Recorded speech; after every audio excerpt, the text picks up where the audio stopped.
মনে হয় রাজনীতি বাংলাদেশে এত কাঁচা রাজনীতি করার সময় চলে গেছে মনে হয়। এত কাঁচা মেয়ে, এত ছেলে মেয়ে, এত শিশু সুলভ ভাবে রাজনীতি হয় না, এরকম ভাবে ঘোষণা দিয়ে বিএনপির হয় না। যাই হোক, আমি এটা পরে আসতেছি। আমি আগে ডক্টর মোবারক সাহেব দিয়ে একটা ব্যাপারে কথা বলতে চাই। সরি, মোবারক সাহেবকে কথা বলতে চাই। সেটা হচ্ছে যে উনি যে কথাগুলো বলেছেন তাতে মনে হচ্ছে যে উনি হয়তো বাইরে থেকে জিনিসটা দেখেছেন, তাই বলেছেন। কিন্তু আমরা জানি উনি বাংলাদেশ এই ঢাকা শহরের সঙ্গে সিটি কর্পোরেশন, রাজুক বা ঢাকা ডেভেলপমেন্টের সঙ্গে একটা ওতপ্রোত জড়িত, এবং উনি একজন অত্যন্ত প্রভাবশালী ব্যক্তি। উনি কথা বলে বুঝতে পেরেছেন, না কথা বলে বুঝতে পেরেছেন যে উনি মেয়রকে ফোন করে বলে দিতে পারেন পিলার সরাই দিতে, যেটা প্রধানমন্ত্রী বলতে পারে কিনা আমি জানি না, পারেন, বা এখনো রাজুকে চেয়ারম্যানকে বলতে পারেন যে তুমি এটা করতেছো কিনা। কিন্তু স্যার এটা বিন্দু একটা কথা বলছে স্যার, এই সিস্টেম গুলো তো বাংলাদেশ সরকার করেছে সাংবিধানিক ভাবে।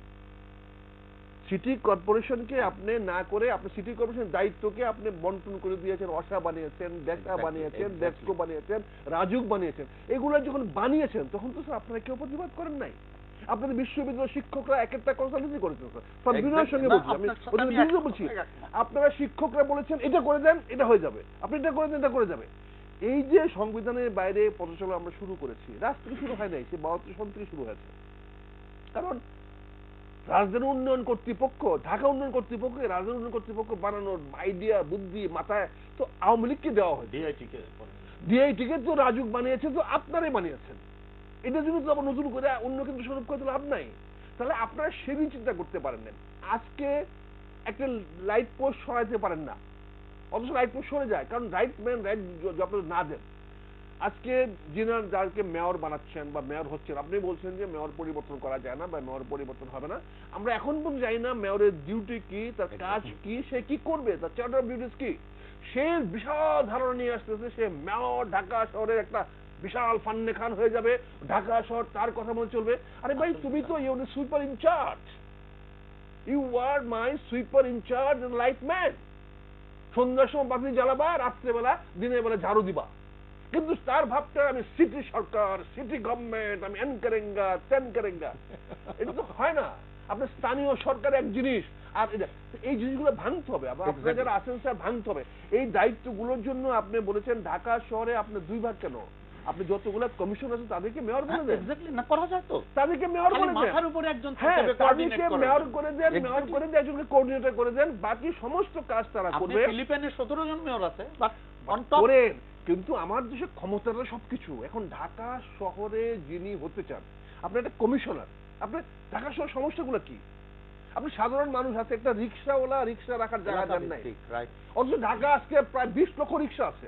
গাড়ি তো বাদ দেন স্যার, গাড়ি তো আপনার গাড়ির নাগরিকের জন্য বাদ দেন। 20 লক্ষ নাগরিক না আছে ঢাকা শহরে, যে 20 লক্ষ লোক রিক্সা চালাচ্ছে ঢাকা শহরে, তারা কি ঢাকা নাগরিক না স্যার?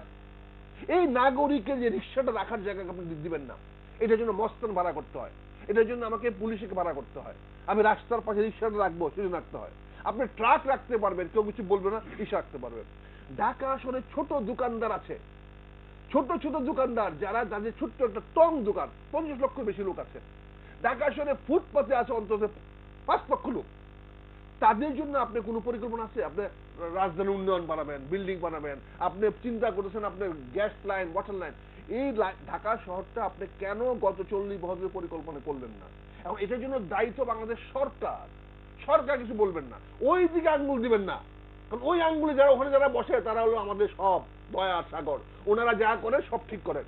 আরে স্যার, আপনি যতগুলা দোষারোপ করেছেন সবগুলা দোষারোপের জন্য দায়িত্ব হলো বাংলাদেশের যতগুলো প্রধানমন্ত্রী বর্তমান থেকে নিয়ে সাবেক রাষ্ট্রপতি, তারা তাদের বিভিন্ন কারণে আজকে অবস্থা সৃষ্টি হয়েছে।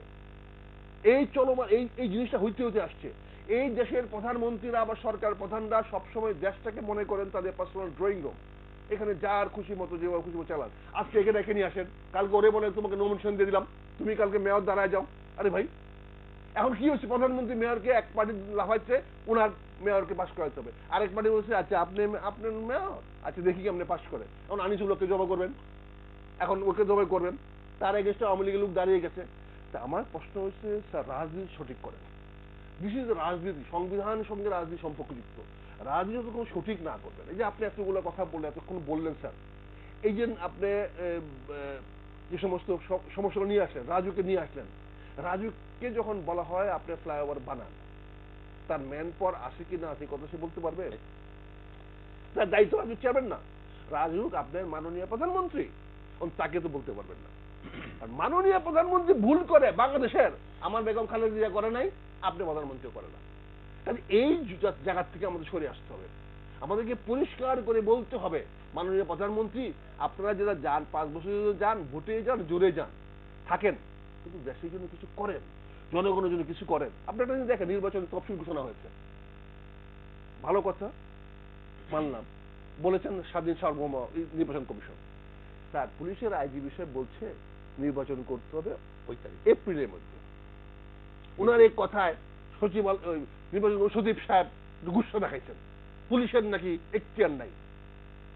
কিন্তু মাননীয় প্রধান নির্বাচন কমিশনার, যিনি পুলিশের আইজির অধীনস্থ, আইজির অধীনস্থ কথা মতো উনি 28শে এপ্রিল দিয়েছেন, মেট্রিক ইন্টারমিডিয়েট পরীক্ষাতে উনি গুল্লি মারেছেন।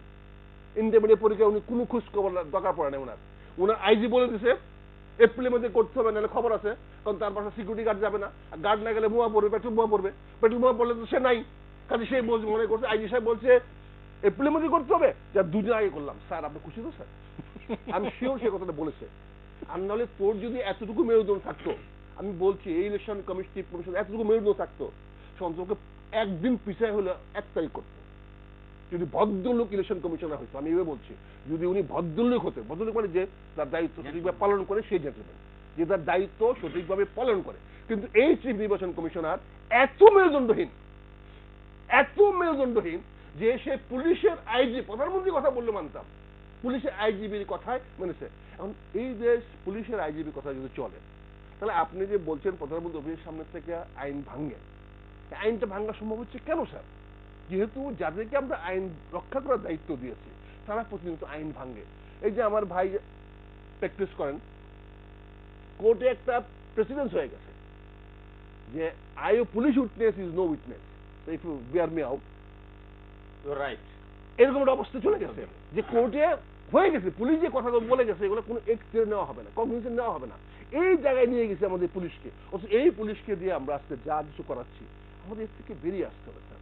এই যে বললাম যে আজকে ইলেকশন কমিশনার সাহেব পরীক্ষাকে কগনিশন নিলেন না, আর নিবেনই বা কেন? শিক্ষামন্ত্রী সাহেব যে শিক্ষা আমাদের দিচ্ছেন, পরীক্ষা দিতে হয় না, পাস সব, উনি বলে দিয়েছেন এবার টেস্ট পরীক্ষা, পাবলিক পরীক্ষার